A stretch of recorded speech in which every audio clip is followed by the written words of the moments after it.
नमस्कार मित्रों, हार्दिक हार्दिक स्वागत है आपका आपके अपने कार्यक्रम में। आज के इस कार्यक्रम में हम शुक्र के दशम भाव से लेकर द्वादश भाव तक क्या फलित उत्पन्न होंगे या हो सकते हैं, इसका अनुमान लगाएंगे, उसका तर्क जानेंगे। अब चलिए शुरू करते हैं। अगर तुला लग्न है और दशम भाव में शुक्र बैठ गए, दशम भाव में चौथी राशि आती है, 4 आंकड़ा लिखा है तो चौथी राशि है कर्क राशि है। कर्क राशि का स्वामी है चंद्र। अब ये जो राशि है ये जल तत्व की राशि है, शुक्र जल तत्व के ग्रह है, इस कारण इनको यहां पर मध्यम बल प्राप्त है। अब मध्यम बल प्राप्त होने के कारण पहले तो हम कारकत्व से जो बातें जानी जाती है उनके बारे में अनुमान लगाएंगे कि इसका वैवाहिक सौख्य कैसा रहेगा, पत्नी के साथ संबंध कैसे रहेंगे, कला के संदर्भ में, सौंदर्य के संदर्भ में यह आदमी कैसा रहेगा, इसका शैया सुख कैसा रहेगा। तो इन सब के मामले में मध्यम फलित इसको प्राप्त होंगे, क्योंकि शुक्र को यहां पर मध्यम बल प्राप्त है। और क्या बात पता चलती है, तो कारकत्व से जान लिया। अब शुक्र दशम में बैठ गए तो क्या फलित दे सकते हैं, इसका अनुमान लगाएंगे। दशम से कर्म देखा जाता है, यह आदमी आयुष्य में क्या कर्म करेगा। अब कर्म स्थान में शुक्र आकर बैठ गए, जोड़ी लगाइए कर्म से शुक्र की, यानी ऐसा आदमी शुक्र से संबंधित बातों में कर्म करेगा। यह तो तर्क हो गया, शुक्र से संबंधित यानी ऐसा आदमी सौंदर्य से, शुक्र से सौंदर्य देखा जाता है तो सौंदर्य से रिलेटेड कई बातों में करियर कर सकता है। सौंदर्य से रिलेटेड ब्यूटी पार्लर भी हो सकता है, बार्बर भी इसी में आते हैं। सौंदर्य से रिलेटेड अलंकार होता है, सुनार भी हो सकता है, अलंकार बेचने वाला भी हो सकता है, कला का कारक भी है शुक्र, तो ये कलाकार भी हो सकता है। ये जो 4 आंकड़ा है जल तत्व की राशि में, जल तत्व का ग्रह बैठ गया, या नाटककार या नाटक में काम करने वाला, सीरियल में काम करने वाला या पिक्चर में काम करने वाला है, इन क्षेत्रों में भी ये करियर कर सकता है यानी होगा। ये बात हमें पहली दृष्टि से पता चल रही है। ये तो हो गया भाव में बैठे शुक्र से पता चलने वाली बात। अब हम ये जिन भावों का स्वामी है उनसे क्या पता चलता है ये देखेंगे। यानी ये इसकी 2 राशियां हैं, एक तो वृषभ है और दूसरी तुला। तो वृषभ राशि अष्टम स्थान में है यहां पर, और अष्टम स्थान का स्वामी कर्म स्थान में बैठ गया। देखना ऐसा है, तर्क कैसे लगाना है कि अष्टम स्थान का स्वामी है और कर्म स्थान में आकर बैठ गया, वो है शुक्र। तो क्या फलित प्राप्त होगा, जोड़ी लगानी है सीधी सीधी। अष्टम स्थान से मृत्यु देखा जाता है, कर्म स्थान से कर्म देखा जाता है, और शुक्र से जो बातें पता चलती है वो तो मैंने बताई है। अब हम पहली जोड़ी लगाएंगे अष्टम स्थान से दशम स्थान की, यानी मृत्यु से कर्म की। तो क्या कर्म का मृत्यु हो जाएगा। तो इसका तर्क ऐसा लगाना चाहिए कि इसको कर्म करने में कई बाधाओं का सामना करना पड़ेगा। किन संदर्भ में, शुक्र के संदर्भ में, यानी ये शुक्र के संदर्भ में कुछ कर्म कर रहा होगा, इसको कर्म के संदर्भ में भी बाधाओं का सामना करना पड़ेगा। ये अगर नौकरी कर रहा होगा तो नौकरी बदलने के योग बारंबार आएंगे, नौकरी छोड़ के घर पे बैठने के योग आ सकते हैं। शुभ ग्रह ये बहुत बुरे फल नहीं देते, तो नौकरी बदलने के, नौकरी में थोड़े कष्ट होने के योग यहां पर होते हैं। यहां से रोग भी देखा जाता है कुछ हद तक अष्टम से, तो रोग से हम कर्म को अगर जोड़े तो क्या कर्म को रोग लग गया, यानी वही फलित है। अब यहां से पिता भी देखा जाता है, पिता का कारक है, और पिता से मृत्यु को जोड़ दिया तो पिता के लिए कारक देखना भी जरूरी है। किसी घर स्थान का सटीक भविष्य पता करना है तो भाव, भावेश और कारक देखना जरूरी है। हम तो सिर्फ भाव और ग्रह का विचार कर रहे हैं, तो ये शुक्र क्या फल देगा उसके बारे में। तो इसके पिता को कुछ ना कुछ रोग परेशान कर रहे होंगे, ये यहां से पता चलता है। अष्टमेश है वो शुक्र। अब और क्या पता चलता है, शुक्र की दूसरी राशि है तुला, ये आ गई प्रथम भाव में यानी लग्न भाव में। अब लग्नेश आ गए दशम में, ये बहुत ही अच्छा योग है, इसे एक राजयोग माना जाना चाहिए मेरे ख्याल से, क्योंकि स्वामी है प्रथम भाव की, सबसे कुंडली में सबसे शुभ भाव है, और इनके स्वामी आ गए कर्मस्थान में। तो ऐसा आदमी, यानी जोड़ लगाइए खुद और कर्म, यानी ऐसा आदमी खुद अच्छे कर्म करेगा। शुभ ग्रह है शुक्र से संबंधित, और ये एक हद तक तरक्की भी प्राप्त करेगा, क्योंकि ये शुभ स्थान का योग शुभ स्थान से है। ये भी तर्क है। शुभ स्थान का योग है, शुभ स्थान से है, व्यक्तिमत्व का स्थान है, ये स्वरूप का स्थान है, ये आ गए कर्म स्थान में। यानी ऐसा आदमी अपने व्यक्तिमत्व से, अपने रूप से, अपने कर्म में तरक्की पाएगा, ये भी बात है। तो ऐसा कलाकार भी हो सकता है ये। और क्या क्या बातें पता चलती है, ये तो जान लिया। एक तो पहली बात हमने जानी कारक से, शुक्र जिन बातों के कारक है उसमें क्या फल प्राप्त होगा, पूर्ण फल प्राप्त होगा, मध्यम होगा या निम्न होगा। दूसरी बात जानी शुक्र जिस स्थान में बैठे हैं वहां से क्या फल प्राप्त होगा। तीसरी बात तो जानी कि जिन दो भावक है वो स्वामी है, उनसे क्या पता चलता है। अब चौथी बात जो है कि इनकी दृष्टि जहां पर है उससे क्या पता चलता है। अब यहां पर बैठे शुक्र चतुर्थ भाव पर दृष्टि डालते हैं। चतुर्थ भाव में 10वीं राशि है, ये मकर राशि है, मकर राशि के स्वामी है शनि। शनि और शुक्र में मित्रत्व के संबंध है, और इसके लिए ये चतुर्थ भाव में शनि की राशि होने के कारण शुक्र अपने मित्र के घर पर दृष्टि डाल रहे हैं। इस कारण इस भाव के लिए ये श्रेष्ठ फल उत्पन्न करेंगे, अच्छे फल देंगे। अब चतुर्थ भाव से क्या देखा जाता है, तो भूमि, भवन, वाहन, इनका सौख्य, माता सौख्य तथा आयुष्य में खुद को प्राप्त होने वाला जो सौख्य है, ये इस भाव से देखा जाता है। इस पर शुक्र की दृष्टि आ गई तो इससे क्या पता चलता है, जोड़ी लगाइए, ये शुभ फल देने वाले हैं। ये पहली बात हमने जानी, क्योंकि मित्र के घर पर दृष्टि है और शुक्र को मध्यम बलवत्ता प्राप्त है, शुभ फल देंगे, शुभ ग्रह है ये। तो घर के स्थान पर यहां से घर देखा जाता है और शुक्र की इन पर दृष्टि आ गई, इस पर दृष्टि आ गई, तो इस व्यक्ति का खुद का घर तो होगा, क्योंकि ये प्रथम भाव के खुद के घर के स्वामी हैं। ये आदमी खुद के बलबूते पर खुद के कर्म से घर बनाएगा।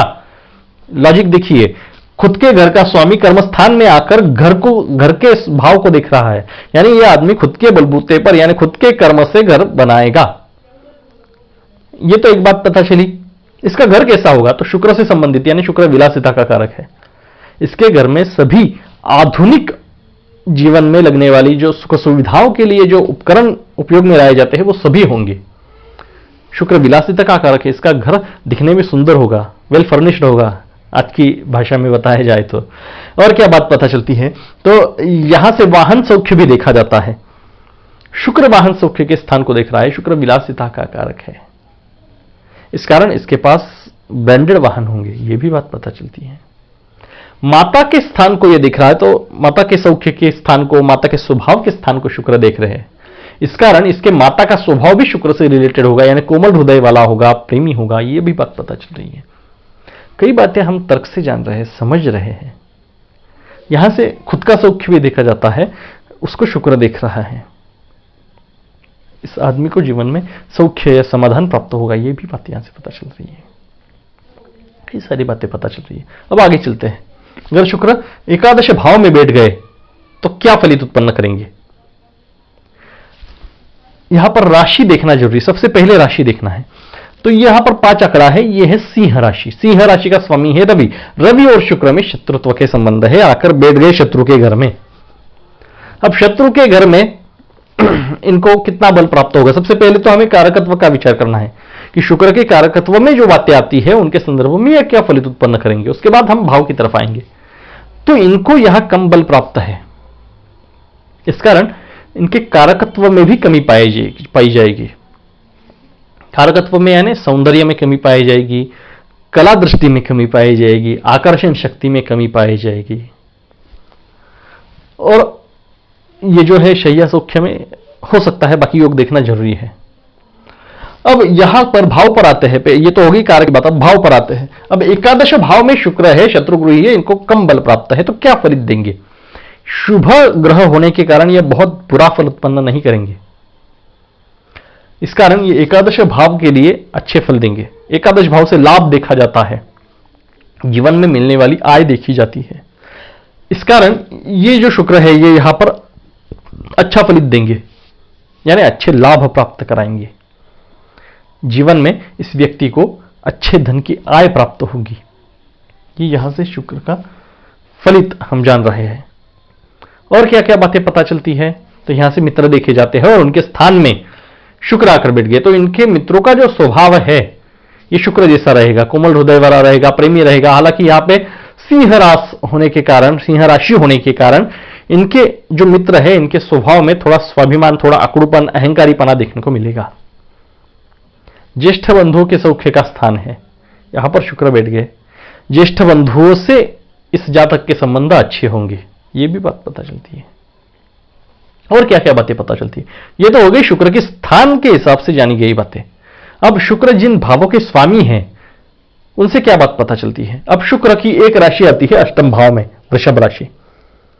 यहां का अष्टम का स्वामी लाभ में आ गया, क्या फलित प्राप्त होगा? अष्टम से मृत्यु देखी जाती है और एकादश से लाभ, जोड़ लगाए तो लाभ की मृत्यु। कुछ हद तक इसको लाभ में न्यूनता आएगी, पूर्ण मृत्यु नहीं होगी, शुभ ग्रह है, ये अच्छा फलित देंगे, लेकिन लाभ में कुछ हद तक कमी आएगी, ये बात तो यहां से पता चलती है।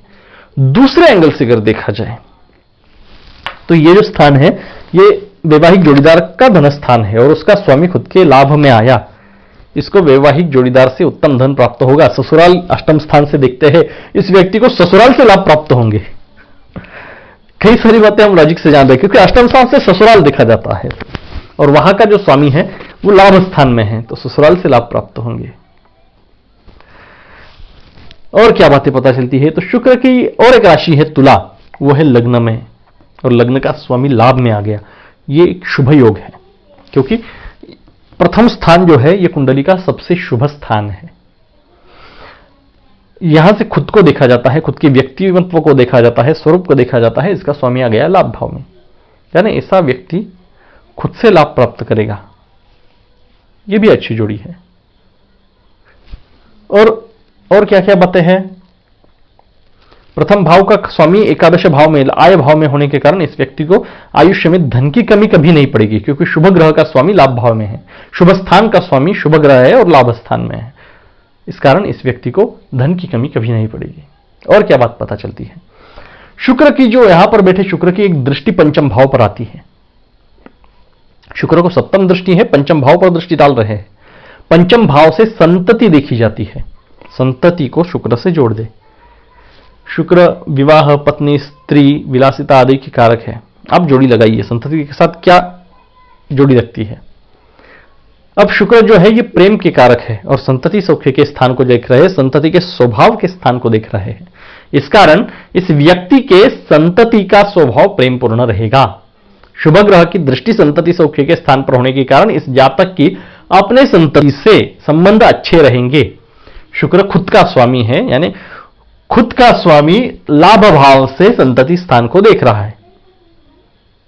तर्क लगाइए, इस व्यक्ति को संतति से लाभ प्राप्त होंगे, यह भी बात है, या इस व्यक्ति से इसके संतति को लाभ प्राप्त होंगे, यह भी बात है। लेकिन इसके संतति के साथ संबंध अच्छे रहेंगे, क्योंकि शुक्र है, प्रेमी ग्रह है, कोमल हृदय वाला ग्रह है। और क्या क्या बातें पता चलती है? तो यहां पे राशि देखना जरूरी है। तो यहां पे 11 आंकड़ा है, यानी कुंभ राशि है, ये शनि की राशि है और शनि के साथ शुक्र के जो संबंध है ये मैत्रीपूर्ण संबंध है। इस कारण इस भाव के लिए शुक्र शुभ फलित देंगे। तो यहां से विद्या देखी जाती है, पंचम भाव से संतति सौख्य तो देखा जाता है और विद्या भी देखी जाती है। आपके रेफरेंस के लिए मैंने यहां पर लिखा भी है। तो पंचम भाव से विद्या देखी जाती है और विद्या सौख्य के स्थान को शुक्र देख रहे हैं। ऐसा जो व्यक्ति है ये विद्यार्जन पूर्ण करेगा किस क्षेत्र में? तो शुक्र के क्षेत्र में, यानी कला से संबंधित ये व्यक्ति विद्यार्जन करेगा, ये भी बात पता चलती है। आधुनिक युग में जो सॉफ्टवेयर इंजीनियरिंग जैसे जो कोर्सेस है ये इसको भी कला माना गया है, आर्ट माना गया है। इस कारण ये व्यक्ति सॉफ्टवेयर इंजीनियर भी हो सकता है और योग देखना जरूरी है, लेकिन प्रारंभिक दृष्टि से हमें ये बातें पता चल रही है। अब यहां से पंचम भाव से प्रणय सौख्य, प्रेम प्रकरण आदि देखे जाते हैं और इस स्थान को शुक्र देख रहे हैं। ये शैया सौख्य के स्वामी हैं, प्रेम प्रकरणों के खुद ही स्वामी हैं, यानी प्रेम प्रकरणों के स्थान को प्रेम प्रकरणों वाले ग्रह पूर्ण दृष्टि से देख रहे हैं और अच्छे फलित देने वाले हैं। तो इसका एक फलित यह भी है कि ऐसे आदमी के प्रेम प्रकरण होंगे, प्रेम विवाह संभव है। यह बात हमें पुष्टि करने के लिए हमें और योग देखने होंगे, लेकिन प्रेम विवाह संभव है, इसके प्रेम प्रकरण होंगे, यह बात पता चल रही है। और कई बातें आप लॉजिक से जानिए। आगे चलते हैं द्वादश भाव तक। अगर किसी व्यक्ति के किसी जातक की कुंडली में तुला लग्न है और द्वादश भाव में शुक्र बैठ गए तो क्या फलित उत्पन्न होगा? अभी सबसे पहले हम शुक्र की बलवत्ता को देखेंगे, यानी शुक्र के कारकत्व से जो फलित प्राप्त होने वाले हैं वो कैसे होंगे, यानी वो अच्छे होंगे, मध्यम होंगे या निम्न होंगे, इस स्तर पर हम पहले तो जानेंगे। तो शुक्र की राशि है 6, तुला लग्न के लिए द्वादश भाव में 6 आंकड़ा आता है। तो ये कन्या राशि हुई। कन्या राशि में शुक्र सबसे बलहीन माने गए हैं, नीच के होते हैं, नीच के यानी सबसे बलहीन। कन्या राशि का स्वामी है बुध, बुध और शुक्र की शत्रुता है। तो यहां पर शुक्र को सबसे कम बल प्राप्त है राशि से, सबसे कम। इस कारण इनके कारकत्वों में भी कमी आएगी। हालांकि ये जो स्थान है द्वादश स्थान, ये शय्या सौख्य का स्थान है और इस स्थान में शुक्र जैसे शय्या सुख वाले जो ग्रह है, शय्या सुख के कारक जो ग्रह है वो आकर बैठ गए। अब कारक ग्रह कारक स्थान में आकर बैठने के कारण शुक्र की जो शय्या सौख्य वाली बात है, इस कारकत्व के बारे में इस जातक को उत्तम फलित प्राप्त होंगे। बाकी जो फलित है, जो सौंदर्य है, कला है, इन बारे में इस जातक को कम फलित प्राप्त होंगे। ये तो रही पहली बात। अब स्थान से क्या फलित प्राप्त होंगे ये देखेंगे। इस स्थान में से द्वादश भाव से व्यय का पता चलता है, आयुष्य में होने वाले व्ययों का पता चलता है, खर्चों का पता चलता है। इस स्थान में शुक्र आकर बैठ गए तो शुक्र विलासिता के कारक है। इस व्यक्ति के आयुष्य में खुद के शौक के लिए खर्चे होंगे, ये फिजूल खर्चे करने वाला होगा। एक तो है नीच का शुक्र है, यानी बलहीन शुक्र है, ये खुद के शौक पाने के लिए खर्चा कराएगा। और क्या बातें पता चल रही है, ये तो हो गई व्यय की बात। शय्या सौख्य का स्थान है और शय्या सौख्य वाला ग्रह आकर बैठ गया तो इस व्यक्ति को उत्तम शय्या सौख्य आयुष्य में प्राप्त होगा, ये बात भी पता चल रही है। अब ये जिन भावों के स्वामी हैं उनसे क्या पता चलता है, तो शुक्र जो है वो अष्टम भाव के स्वामी है। शुक्र की एक जो राशि है वृषभ, वो अष्टम भाव में आती है। ये अष्टम भाव के मालिक होकर व्यय भाव में आकर बैठ गए। क्या पता चलता है, जोड़ लगाइए तो अष्टम से मृत्यु देखी जाती है और द्वादश से व्यय, तो व्यय की मृत्यु हो गई। कुछ हद तक सही है, लेकिन शुक्र है ये खुद की विलासिता के लिए नहीं, शौक पूरे करने के लिए ये आदमी खर्चा करेगा, ये भी बात सही है। लेकिन व्यय की तो मृत्यु हो गई है, यानी इस आदमी को कहीं ना कहीं कोई ना कोई उसके ऊपर खर्चा करने वाला मिल जाता है, इस कारण इसके शौक पूरे होते हैं, ऐसा पाया गया है। और क्या बात है, तो ये प्रथम भाव का भी स्वामी है। प्रथम भाव का स्वामी, लग्न का स्वामी होते हुए ये व्यय भाव में गया तो क्या खुद का व्यय हो गया? तो ये बात, ये जो जोड़ी है, ये जो तर्क है, ये भी कुछ हद तक सही है, क्योंकि किस बारे में व्यय होगा, तो ये शुक्र है, ये विलासिता में व्यय कराएगा। यह आदमी शौक जो है, कुछ बुरे शौक होते हैं जो जिंदगी के लिए, खुद के लिए ही अच्छे नहीं होते, इस कारण यह भी बात तर्क से सही है। और क्या जाना जा सकता है, सौंदर्य का स्वामी उसके व्यय में, तो यह आदमी दिखने में भी सामान्य होगा, यह बात पता चल रही है। और क्या पता चल रहा है, तो इस शुक्र की जो सप्तम दृष्टि है यह रोग स्थान पर है, यहां से ये षष्ठ भाव को देख रहे हैं। रोग स्थान पर दृष्टि होने के कारण इस व्यक्ति को शुक्र के संबंध में रोग परेशान करेंगे। शुक्र बलहीन है यहां पे, तो शुक्र के संबंध में रोग परेशान कर सकते हैं। शुक्र के संबंध में यानी गुप्त इंद्रियों संबंधित कुछ रोग होंगे, या आंखों से संबंधित, गाल से संबंधित, कंठ से संबंधित कुछ रोग इसको परेशान कर सकते हैं। कई सारी बातें आप भी जोड़ लगाकर तर्क से, लॉजिक से जान सकते हैं। ज्योतिष वैसे तो थोड़ा क्लिष्ट है, हम बहुत ही आसान तरीके से इसे समझ रहे हैं, और कई बातें होती है जो योगों पर इफेक्ट करती है, यानी कोई दूसरा ग्रह यहां पर आकर बैठ गया, या किसी दूसरे ग्रह की इस पर दृष्टि आ गई, या ये जिस नक्षत्र में बैठे हैं उस नक्षत्र का प्रभाव है, और कई सारी बातें हैं, उनको हम आगे जानते चले जाएंगे। लेकिन सबसे पहले सीढ़ी चढ़ना जरूरी है, तो ये पहली स्टेप है, इसके बाद हम जानेंगे। अगले वीडियो में यानी अगले कार्यक्रम में हम वृश्चिक लग्न के लिए शुक्र क्या क्या फलित उत्पन्न कर सकते हैं वो जानेंगे। अगर अभी तक चैनल को सब्सक्राइब नहीं किया है तो सब्सक्राइब जरूर कीजिएगा और जुड़े रहिएगा।